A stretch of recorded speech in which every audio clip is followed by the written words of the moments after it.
liters and fuel economy. The general trend is that the larger your engine, the less economical your car is. Is that all right? Show the information on a scatter diagram, and we've done it here. Is that all right? Now, what I'm going to do is I'm going to tip X out the line of best fit, because you shouldn't have that already. So most of you will have this, and you don't know where your line of best fit is. Is that right? Okay, so some of you don't know where your line of best fit is. Okay, get rid of that. Now, there goes the line of best fit. Oh. All right, there we go. Most of you still have that. Is that right? Okay, next thing. Do the scatter plot. That's done. Okay, that just saves time. Okay, describe the correlation. So what we're all going to do now is we're all going to use our calculator. And here's the list I want from you. I want X bar, I want Y bar, I want R value, I want A value, and I also want the B value. Okay, so for those of you that don't know how to do this, we go to our calculator and we go menu, depends on what calculator you have, menu, statistics, A plus BX means two variables, and I'm going to start entering in all the numbers here. Ready? So 1.6, does it work here? 1.4, nope, this doesn't work. 1.6, 1.4, sorry, 1.4, okay, 3.03, 1.2, 1.1, 1, 2, 1.7, okay, 1.3. Practice it again, even if you've done it last night. 4 and 3.5. Okay. Is it 11 cars? Is it? How many cars is it? It's 11. Okay, thought I went wrong there. Okay, and now you're going to go up to the next one, which is 12, 14, 11, 14, 15, 18,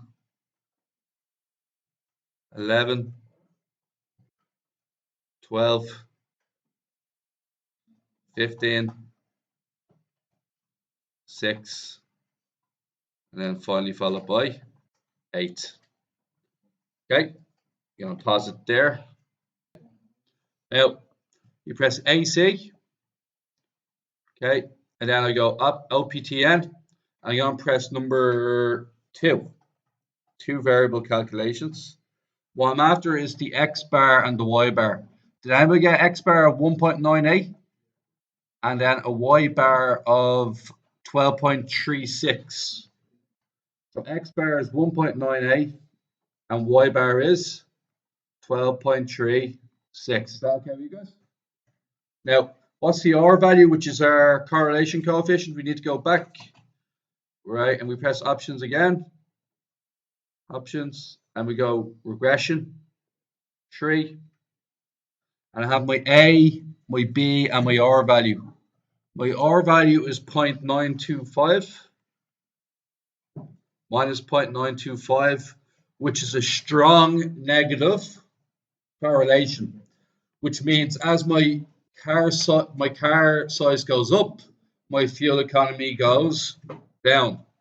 Okay, that's the R value done. And now we're looking at the A value, which is minus 0.30, minus 3, call it. Call the B value minus 3.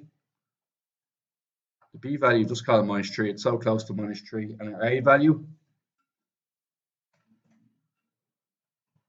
18.3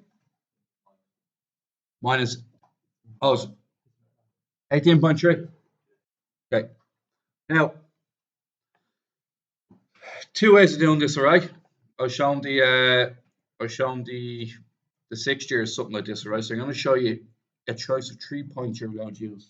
Ready for this? Now, do you see my average? 2 and see that? That point is definitely on the graph, but I could round that off slightly, couldn't I? Do you want to call it 2 and 12? That'd be all right with you guys. So where 2 and 12 be on my list here?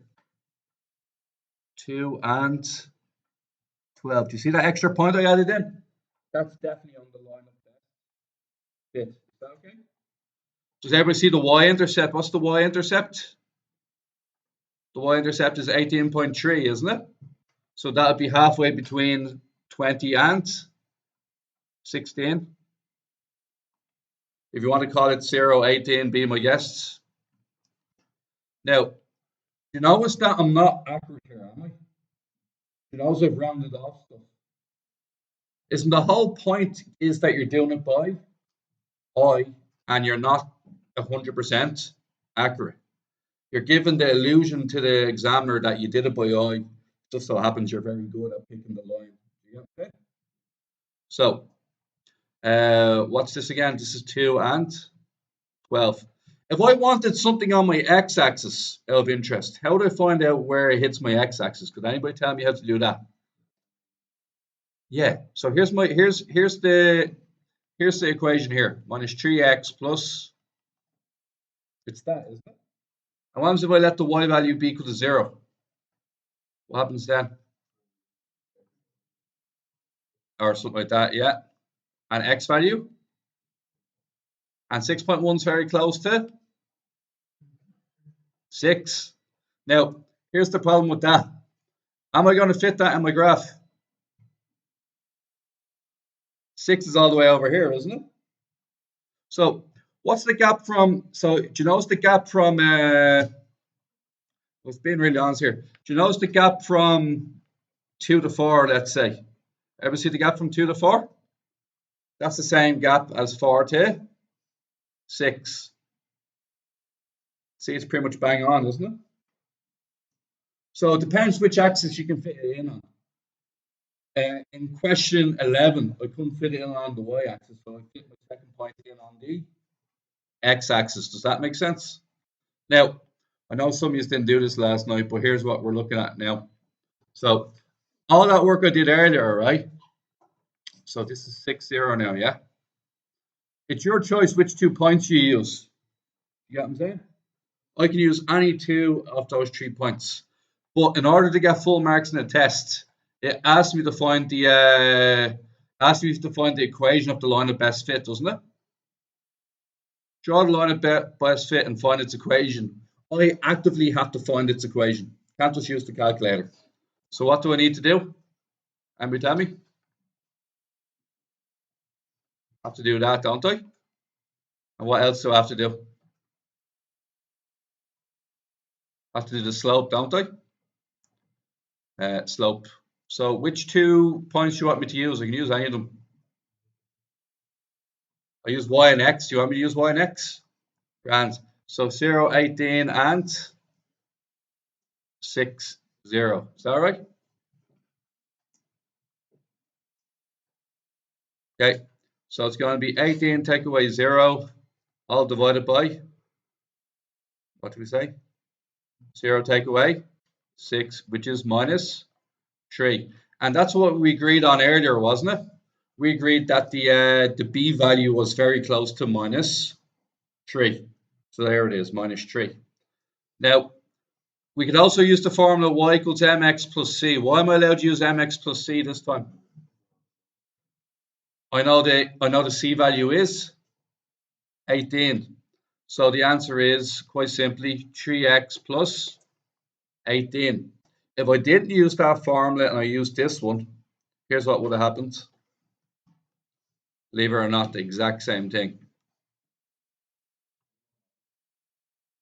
It is. Thanks for that. It is minus 3x. Thank you. And then it's x minus 0. And look, you get the same answer. You just bring that over to your side and you still get minus 3x plus 18. Doesn't matter which way you do it, they all end up the same. Is that all right? Now, done. A Lamborghini has a 5.7 liter engine. What they're telling me there is that the x value is 5.7. 7. What's the y value? Okay. Now I'm going to use my equation here. What do we replace x with? Okay. And then add 18. And what do I get? And we know. Huh? Minus 30.9? 0.9. 0.9. And yeah, sparse